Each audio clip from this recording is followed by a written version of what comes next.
बाबासाहेबांच्या पाठीशी होते. आणि असं असताना बाबासाहेब नंतरच्या काळामध्ये कटिबद्धतेने शपथ घेतात अनेक प्रसंगी ते, आणि एका टोकाची भूमिका घेतात की जर मी हे करू शकलो नाही तर मला जिवंत राहण्याचा अधिकार नाही. मी जिवंत असं जिवंत राहण्यापेक्षा मी मरण पसंत करेन असं बाबासाहेब म्हणतात. कोलंबिया विश्वविद्यालयामधून जेव्हा बाबासाहेब परत येतात अमेरिकेला, ते सयाजीराव गायकवाड महाराज यांच्या शिष्यवृत्तीवर शिकायला गेलेले असतात आणि करारच झालेला असतो की जेव्हा बाबासाहेब परत येतील तेव्हा बडोदा संस्थानामध्ये नोकरी करावी लागेल 10 वर्षाची.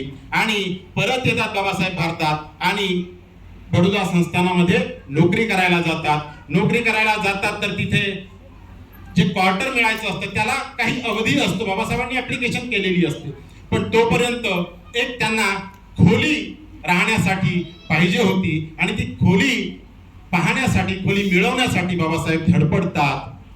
आणि ती खोली एका पारसी सरायमध्ये, पारसी गेस्ट हाऊस मध्ये त्यांना मिळते. पारसी गेस्ट हाऊस मध्ये जो तिथला मॅनेजर आहे, प्रबंधक आहे, तो सुद्धा म्हणतो की तुम्हाला तुमचं खरं नाव तुम्ही सांगितलं तर तुम्हाला खोली मिळणार नाही. कारण आधीपर्यंतचा तसाच अनुभव त्या बडोदा संस्थानामधला की नाव सांगितलं की त्यांना ते ओळखून घेत होते आणि बाबासाहेबांना खोली मिळत नव्हती. कारण अनटचेबल, अस्पृश्य पारसी त्या सरायमध्ये जे बाबासाहेब जातात तो प्रबंधक सांगतो आणि नावही सुचवतो की एदलजी सोराबजी हे या नावाने बाबासाहेब तिथे राहतात. आणि बाबासाहेबांचं तिथे नोकरी सुरू असते त्या बडोदा संस्थानामध्ये. बडोदा संस्थानामध्ये नोकरी सुरू आहे आणि लोकांना समजतं की कोणतरी अस्पृश्य समाजाचा अधिकारी आहे आणि बडोदा संस्थानामध्ये काम करत आहे. नंतर ते कळतं की बाबासाहेबच ते आहेत आणि ते त्या पारसी गेस्ट हाऊस मध्ये थांबलेले आहे. आणि बाबासाहेबांचं हे जी खरी ओळख जेव्हा पटते तर ते मुस्टंड काही येतात आणि त्या पारसी गेस्ट हाऊस मध्ये बाबासाहेब त्या खोलीत राहतात. त्या खोलीच्या दरवाजावर येऊन दस्तक देतात, लाठी डंडे घेऊन ते दार ठोठावतात. बाबासाहेब तो प्रसंग सांगतात की मी इतका घाबरलो होतो की मला असं वाटत होतं आता माझा जीव घेतील हे लोक. अशा आवेशात ते होते. बाबासाहेब प्रचंड घाबरलेले होते. तरी त्या घाबरलेल्या परिस्थितीत बाबासाहेब दार उघडतात आणि विनवणी करतात. अक्षरशः बाबासाहेबांची विद्वत्ता कोणती आणि त्या छटाकभर ज्यांची विद्वत्ता नसेल त्या लोकांसमोर विनवणी करत आहेत बाबासाहेब की मला थोड्याशा दिवसांची मोहलत द्या, मुभा द्या, मी हे सोडून जाईल. पण त्यांनी ऐकलं नाही आणि बाबासाहेब नंतर आणखी ऑप्शन शोधतात. एक ब्राह्मण मित्र असतो, त्याच्याकडेही बाबासाहेबांचं काही जमलं नाही. कारण ब्राह्मण मित्राने बहाणा बनवला की तू जर आमच्या घरी आला तर माझे नोकर घर सोडून जातील. एक ख्रिश्चन मित्र, त्यानेही बहाणा बनवला, नाही राहता आलं बाबासाहेबांना. बाबासाहेब हैराण परेशान, एक प्रकारे कोलाहल माजलेलं त्यांच्या हृदयामध्ये, त्यांच्या विचारामध्ये. तिकडे तर इतकी वाहवा झाली होती त्या कोलंबिया विश्वविद्यालयामध्ये की 8 वर्षाचा अभ्यासक्रम बाबासाहेबांनी 2 वर्ष 3 महिन्यात पूर्ण केला. इतकी वाहवा त्या कोलंबिया विश्वविद्यालयामध्ये, अख्ख्या अमेरिकेमध्ये की एक असा विद्यार्थी आहे भारताचा. आणि तोच विद्यार्थी जेव्हा भारतात येतो तर बाबासाहेबांची काय अवस्था होते ते बाबासाहेब अनुभव करतात. एका झाडाखाली बसतात. 23 सप्टेंबर 1917चा प्रसंग, ज्याला संकल्प दिवस म्हणतो. आणि एका झाडाखाली बसून बाबासाहेब प्रण करतात की ही जी व्यवस्था आहे, जी माणसाला माणूस समजत नाही, ही विषमतावादी व्यवस्था जर मी बदलू शकलो नाही तर स्वतःच्या डोक्यात बंदुकीची गोळी झाडून मी स्वतःला संपवून टाकेल. या लेवलची बाबासाहेबांची कटिबद्धता होती. जो त्यांच्या पाठीशी जो अनुभव होता तो अनुभव आणि बाबासाहेबांनी नंतरच्या काळात अनुभवलेला जे प्रसंग आहेत हे सगळं पाहता बाबासाहेब ती कटिबद्धता, त्या कटिबद्धतेने ते प्रण करतात. आणि असे प्रण अनेक ठिकाणी, मग ते 30 डिसेंबर 1930चं पत्र असो, त्या पत्रामध्ये सुद्धा बाबासाहेब आई रमाईला पत्र लिहितात. गोलमेज परिषदेहून, पहिली गोलमेज परिषद असते आपल्याला माहिती आहे, 1930, 31, 32 3 गोलमेज परिषदा झाल्या. तर त्या पहिल्या गोलमेज परिषदेमध्ये असताना, अत्यंत व्यस्त असताना बाबासाहेब पत्र लिहितात आणि आई रमाईला सांगतात. आता एका पतीने एका पत्नीला लिहिलेले हे पत्र आहे, पण त्यामध्ये घर संसाराच्या अडचणी अजिबात नाही. त्यामध्ये बाबासाहेब चळवळीच्याच गोष्टी करत आहेत. आणि हे पत्र लिहिण्याच्या आधी एक गोष्ट ही की बाबासाहेबांनी तोपर्यंत आपली 4 लेकरं गमावलेली आहेत. गंगाधर, राजरत्न, रमेश आणि मुलगी इंदू या 4 लेकरांना गमावलेलं आहे, तरी सुद्धा त्या पत्रात आपल्याला बाबासाहेबांची कटिबद्धता दिसते. बाबासाहेब म्हणतात की रमा, वैभव, श्रीमंती या सगळ्या गोष्टी निरर्थक आहेत. तू अवतीभवती पाहते आहेसच, लोक अशाच गोष्टीच्या मागे लागलेली आहेत. पण आपल्याला तसं वागून चालायचं नाही. आपल्या ज्या देशात जे गरीब अडाणी लाचार जीव आहे त्यांना माणूस करायचा आहे. माझा जीव तडफडतो आहे, मला चैन नाही पडत, म्हणून मी एवढा विद्याभ्यास करत आहे. आणि ही विषमतेची बीज कुणी लावली, याला खत पाणी कुठून मिळतं हे मला बघायचं, याच्यासाठी मी एवढा अभ्यास करतो आहे. याच्यासाठी मी या आगीत पडलेलो आहे आणि ही आगच मला आग करेल. या आगीच्या कधी तुलाही झडा पोचतात, यशवंतालाही पोचतात, हे मला माहिती आहे. पण रमा, मी तरी काय करू? एका बाजूनं हात धुवून लागलेलं हे पाठीशी दारिद्र्य आणि दुसऱ्या बाजूनं माझ्या जिद्दीनं घेतलेला वसा ज्ञानाचा, हे आपल्याला करायचं आहे असं बाबासाहेब म्हणतात. आतापर्यंत बाबासाहेबांनी कधीच मनमोकळेपणानं रमायची बोललेलं नसतं. हे सगळं आठवत आहे बाबासाहेबांना. तिकडे एक मोठी लढाई लढत आहेत त्या गोलमेज परिषदेमध्ये, आणि इकडे ते सगळं आठवण येत आहे बाबासाहेबांना की मी रमाईकडे किती दुर्लक्ष केलं, मी मुलांकडे किती दुर्लक्ष केलं. 4 मुलांना मला गमवावं लागलं, तरी सुद्धा रमाई तक्रार करत नाहीये. या गोष्टी कधी बाबासाहेब बोललेले नव्हते. त्या पत्रात ते म्हणतात की मनात माझ्या खूप साठलेलं होतं, पण तुझ्या समोर अंतरायला कधीच वेळ मिळाला नाही, हे बाबासाहेब त्या पत्रात म्हणतात. आणि रमा, मला सगळं समजतं की मी हे सगळं करू शकलो नाही, पण आता मला सगळं आठवत आहे.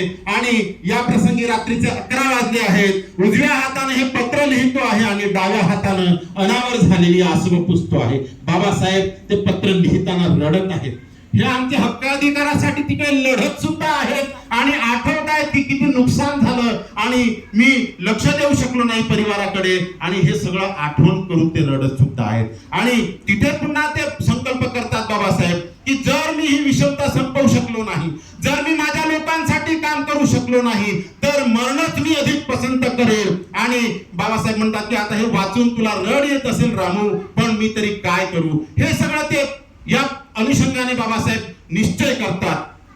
बाबासाहेब पुढे अख्खा जीवनभर हा निश्चय करताना आपल्याला दिसतात. पुणे कराराचा प्रसंग आहे, तिथे सुद्धा बाबासाहेब म्हणतात ना की एकीकडे बाबासाहेब या तीव्रतेने लढत आहेत की समोरच्या विजेचा खांबाला लटकून जरी मला फाशी दिली तरी मी हक्क आणि अधिकार जे मिळवून आणले असं राऊंड टेबल कॉन्फरन्स मधून ते सोडणार नाही. दुसरीकडे गांधीजी प्राणांतिक उपोषण करत आहेत आणि ते सुद्धा मरायला तयार आहेत. बाबासाहेब सुद्धा मरायला तयार आहेत. ते म्हणतात की समोरच्या विधेच्या खांबाला लटकून फाशी जरी दिली तरी सुद्धा मी हे हक्क आणि अधिकार सोडणार नाही. या लेवलची तीव्रता बाबासाहेबांची, या तीव्रतेने बाबासाहेब लढले आणि आमच्यासाठी एक संविधान देऊन गेले. संविधान देताना हे सुद्धा माहिती होतं बाबासाहेबांना की या देशासाठी या गोष्टी थोड्याशा आता नवीन आहेत. बाबासाहेब 25 नोव्हेंबर 1949 ला त्या संविधान सभेच्या शेवटच्या भाषणात म्हणतात की लोकसत्ताक पद्धती भारताला माहिती होती. बुद्धाच्या काळात ती लोकसत्ताक पद्धती या देशात सुरू होती, पण भारताला त्याचा विसर पडला. आता पुन्हा आम्ही लोकसत्ताक पद्धती या भारताला देत आहोत, पण ही लोकसत्ताक पद्धती पुन्हा भारत गमावणार काय ही चिंता वाटते. मला माहित नाही हे गमावणार काय असं बाबासाहेब म्हणतात. पण पुढे म्हणतात की या भारतामध्ये ही लोकसत्ताक पद्धती गमावण्याची जास्त शक्यता आहे, कारण प्रचंड बहुमत असलेला जर कोणता पक्ष आला तर ही लोकसत्ताक पद्धती पुन्हा त्या सत्ताधीश पद्धतीकडे जाऊ शकते. हा इशारा देत आहेत बाबासाहेब. वेळोवेळी आम्हाला इशारा दिला बाबासाहेबांनी. बाबासाहेब म्हणतात की इतिहास हा केवळ उदाहरण म्हणून नसतो, तर तो सावधगिरीचा इशारा असतो. या 25 नोव्हेंबर 1949च्या भाषणात सुद्धा संविधान सभेचं शेवटचं भाषण बाबासाहेबांचं, तिथे सुद्धा तो इशारा देत आहेत की संविधान तर मिळालं, पण पुन्हा ही लोकसत्ताक पद्धती आम्ही गमावू की काय अशी मला म्हणजे शंका वाटते. आणि आम्हाला आगाह करतात बाबासाहेब. आणि आजच्या परिस्थितीत आता ती प्रासंगिकता तुम्ही बघा काय सुरू आहे. आदिवासींचं डिलिस्टिंग सुरू आहे, SIR सुरू आहे, धर्मांतरबंदी कायदा आलेला आहे. या विषमतावादी धर्माच्या व्यतिरिक्त जो काही बाकीचा समुदाय आहे त्याला नामशेष करण्यासाठी कागदोपत्री सगळं सुरू आहे. उपवर्गीकरण येत आहे. हे सगळं कशासाठी होत आहे? तो क्रांती आणि प्रतिक्रांतीचा इतिहासच आहे जो पुन्हा रिपीट होत आहे. कारण इतिहास बाबासाहेब म्हणतात ना की ते इतिहास विसरून चालत नाही, ते पुन्हा रिपीट होत आहे हे आपल्याला लक्षात घ्यावं लागेल. मग याच्यासाठी आम्ही काय करावं? याच्यासाठी चळवळ चालवणे क्रमप्राप्त आहे. कितीही विषम परिस्थिती असली तरी आपल्याला ते करणे आहे. जर चळवळ बंद पडली आणि आता असा विचार केला की आता काहीच होऊ शकत नाही आणि जर चळवळ चालवणं बंद केलं तर मग काहीच हाती उरणार नाही. कांशीराम साहेबांच्या काळात अशीच एक परिस्थिती होती की सगळे लोक म्हणत होते की आंबेडकरवाद अच्छा है लेकिन कामयाब नहीं हो सकता, ये मूवमेंट अच्छी है लेकिन कामयाब नहीं हो सकती. तर मग ते एक शेर आहे ना जो त्या शायर म्हणतोय कि कौन कहता है आसमान में सुराख नहीं होता, एक पत्थर तो तबीयत से उछालो यारो. आणि कांशीराम साहेबांनी त्या प्रकारे काम केलं जेव्हा सगळे लोक म्हणत होते की काहीच होऊ शकत नाही. पण कांशीराम साहेबांची देण आहे जो त्यांनी सुराख पाडलेला आहे ना आजच्या त्या राजकीय पटलावर, त्याचे आज सुद्धा आपल्याला दिसत आहेत की त्यांना ओबीसीसाठी आम्ही काही कर्तव्य दाखवण्यासाठी, कारण ओबीसीसाठी फार मोठं कांशीराम साहेबांनी आंदोलन चालवलं, त्यांना नकली ओबीसी पीएम नेमावा लागला, त्यांना राष्ट्रपती शेड्यूल कास्टचे नेमावे लागले, त्यांना राष्ट्रपती शेड्यूल ट्राइबचे नेमावे लागत आहेत. कांशीराम साहेब जे म्हणत होते की बाबा के बच्चों के मर्जी के बगैर मैं इस देश का शासन चलने नहीं दूंगा, तर आज आपली मर्जी त्यांना विचारावी लागत आहे. हे कशामुळे? तर ते कांशीराम साहेब जेव्हा लोक म्हणत होते की काहीच होऊ शकत नाही, ते कांशीराम साहेबांनी करून दाखवलं. बाबासाहेब आम्हाला इतक्या गोष्टी सांगून जातात, इतक्या हिदायती देतात आणि आम्ही ऐकत नाही बाबासाहेबांचं. बाबासाहेबांना मानतो खूप पण बाबासाहेबांना ऐकत नाही. बाबासाहेब म्हणजे कोण? मानववंशशास्त्र, इतिहास, साहित्य, समाजशास्त्र, राज्यशास्त्र, अर्थशास्त्र, शरीरशास्त्र, मानसशास्त्र, संस्कृती व भाषा इत्यादी ज्ञानशाखांचा ज्यांचा अभ्यास अचंब वाटण्यासारखा आहे ते बाबासाहेब आम्हाला सांगत आहेत. आम्ही ऐकतो कोणाचं? दुसऱ्यांचं ऐकतो. एखादा फॉरेन रिटर्न आहे, एखादा मोठा पदाधिकारी आहे, त्याचं आम्हाला ऐकावंसं वाटतं पण बाबासाहेबांचं ऐकावंसं वाटत नाही.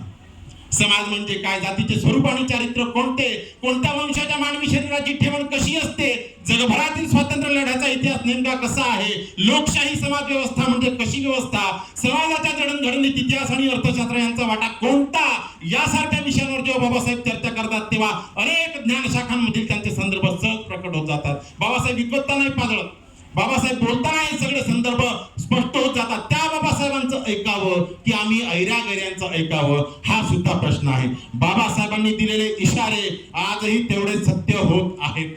बाबासाहेबांच्या लेखनाचं स्वरूप खंडन मंडनपर असून आपली मते मांडून खंडनही तेवढ्याच बौद्धिक प्रामाणिकपणाने करताना दिसतात. ते बाबासाहेब असा व्यक्ती अख्ख्या दुनियेत आपल्याला सापडत नाही. ते बाबासाहेब आमचा बाप आहे याचा आपल्याला अभिमान आहे, पण आपण बाबासाहेबांच्या म्हणण्यानुसार करत नाही, ही शोकांतिका आहे.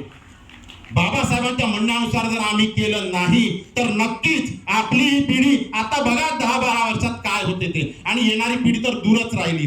जे हक्क आणि अधिकार अगदी 76 वर्ष झाले जेमते आम्ही उपभोगले आणि हजारो वर्षाची गुलामी बाबासाहेबांनी आमची घालवली आणि मुक्त केलं त्या गुलामीतून, आणि जबाबदारी दिली की आता ही चळवळ तुम्ही तुमच्या खांद्यावर घ्या. आम्ही फक्त 76 वर्ष ते एन्जॉय केले, हक्क आणि अधिकार. पुन्हा गळ्याला गाडगा आणि कमरेला झाडू अशी परिस्थिती येईल, बाबासाहेब तेव्हा बोलले होते, आता ते परिस्थिती खरी होताना दिसत आहे. बाबासाहेबांचा शब्द म्हणजे प्रमाण आहे, बाबासाहेबांचं वाक्य म्हणजे काळ्या दगडावर ओढलेली रेग आहे असं म्हटलं तर अतिशयोक्ती अजिबात होणार नाही.